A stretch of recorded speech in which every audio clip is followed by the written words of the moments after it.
Let's get close, man. Yeah, let's get real close. Right. Yeah. Hey. Everything is okay? Yeah. We're gonna head back to Where? the underpass. Which to the route? trucks. Which route? The same route we came. Okay. So we have link extraction up with point. your guys. Yeah. That's, We'll get to the trucks. that's okay. Are you coming with us? That's still far away. Oh, yeah, man. Are you coming with us? You know what? If you're not lucky, you'll get it anyway. Okay. If you're lucky, you won't get it All right. anyway. Hey. I'll see you next time, brother. Okay. All right, guys. Saddle up. Let's move it out. All right. Fuck's sakes. Yeah, let's go. Rock and roll. Fuck. Hit. Fucking shit, my fucking ass. You all right? Yeah. Oh, my fucking ass. Let's go. Fuck's sake.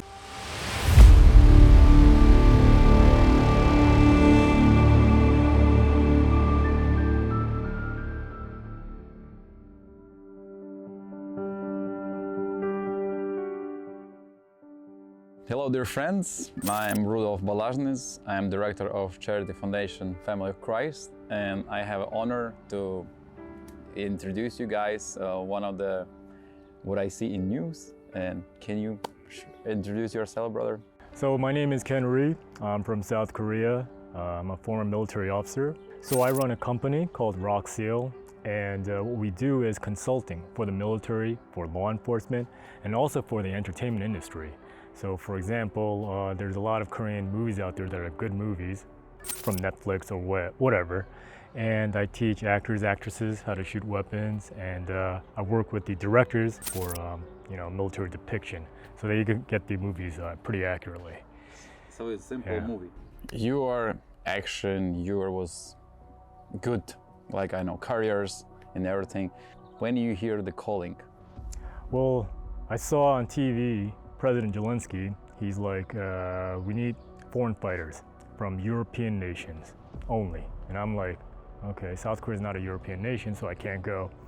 And then I think it was a few days later, he said, we need foreign fighters from anywhere in the world. And I'm like, all right, well, this is the call. And I went to the embassy in South Korea, did the paperwork, and got on board. Yeah, so that's what I did. So that was at the very beginning of the war, but when I actually got to Ukraine, it was March 6th. Cool. So what is your first impression from Ukraine? You was first time in Ukraine? Yeah, it was my first time in Ukraine. Nice. Yeah. Welcome. Yeah, thank you. So you came in Ukraine, you crossed the border, you met probably soldiers. Yeah. And what's your impression? Well, the first thing that really came to my mind is that this war is very different than the wars that I've been in. Very different than Iraq, very different than Somalia. It's because we're going against a superpower, Russia, The enemy had lots of artillery, lots of air power, and it was a different kind of war because it made us feel like we're no longer technologically advanced. We're actually the insurgents now. Oh, you have a big experience. Yeah. How old are you?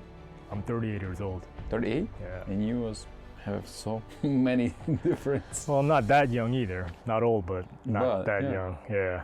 So you have I don't know, probably in South Korea you have a wonderful life. You have careers and everything. But it's for us Ukrainian to pick up your butt and bring your butt to Ukraine. For me, it's like something need motivating you. What was motivating you? I came to Ukraine, which is against the Korean law. We have a passport law. The president said no one enters Ukraine starting from February of this year because of the crisis. And I came in March, so I violated the law. But what's the bigger picture? Is to help defend a sovereign nation against the Russian invaders. That's big. That's huge. I think that trumps the law. The law is not that important at this time. If I need to cross the street and break a red light to save a kid that fell, I'm gonna do it. I don't care about that traffic law. I'm gonna save that kid, right? But what I wanna tell the Korean people is, what is most important? people just keep criticizing me about the law or whatever, about the paperwork, the red tape, but always ask yourself, what is the most important thing you got to do at this time? And that's a decision that I made, and I have no regrets, and I stand by my decision. We want to help you, we want to encourage your country, and we would 100% to support you, because now it's really big for us, inspiring when somebody come from far, come and your first time in Ukraine. If you would have a relative, this will be more easy that you would like, oh, I have a relative, so I coming. Yeah, it was tough to get here. I had to go to Qatar first, and then from Qatar here, it's a long flight, you know? Yeah. But yeah, it's my first time in Ukraine. I wish I came here under better circumstances, like maybe visiting or sightseeing, but Someday, maybe you will come and open with us our house when we want to adopt kids. yeah, I hope to come back here, so and we'll see. Yeah, what do you would say about Ukrainian army? Oh, the About Ukraine our army. angel, because this is our protection, our... Yeah.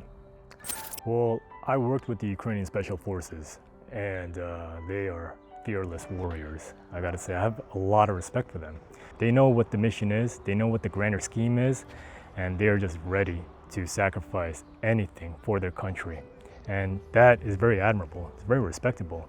I mean, I think the Ukrainians will win this war because they have the fighting spirit. I don't think the Russians are anywhere close to the fighting spirit that the Ukrainians have. Russians, their morale is bad. They have a lot of deserters, a lot of soldiers fleeing the battlefield, and they don't like being here. But the Ukrainians, they're gonna stand ground. They're gonna do what they have to protect their homeland, and I'm glad that I'm fighting with the Ukrainians. Yeah, thank you. So I know that you will need healing, recover. Yeah. What happened? How it happened? Can you share? Yeah, so I busted both of my knees. I have ACL tears in both knees, meniscus rupture, lateral tear, and usually with this kind of injury, it's going to take a long time to heal, especially if you want to avoid surgery and do it with conservative measures like rehab, right? Yeah. So, but I'm optimistic because usually in the Special Forces world, we believe that we heal faster That's true. than the average person. So I'm going to do what I can to really speed up the recovery process. Yeah. I feel better already, so that's good. Yeah, we will pray for you, man, and that I hope that soon you will be in the same uniform how you came, and it's really glad to see you, glad to meet you. Yeah. And if you want to give some message to the international soldiers, international supports, we would be so glad if you would share to the whole world what's going on in Ukraine. The Korean War back in 1950 to 53, it was pretty bad, but we won the war. And the reason why we won the war is because of the international community, because we got support from the entire world. And I don't forget that. That was before my time, before I was born. But I remember what happened. We read about it, we study it. Coming to Ukraine, me being a Korean, me being a foreigner in this country, no doubt in my mind that this was the right thing to do. And I think to help Ukraine, the international community coming together and helping Ukraine will make this war end sooner than later. Ukraine will win for sure because you have the support of the international community. It's crazy when I was on an operation because I look around, I look at my team, and everyone's got a different flag. You got a Korean, you got an American, you got a British national, you got Finland, France, Georgia. It's crazy, all in one team doing the same mission to defeat the Russians. Yeah. Thank you so much that you thank come. you. Bless you. Yeah, thank and you for hope to having see me. you. All right. And when we will win of the war, we will victory together. Okay, sounds good. Thank you, guys. Come and see this, what we did it.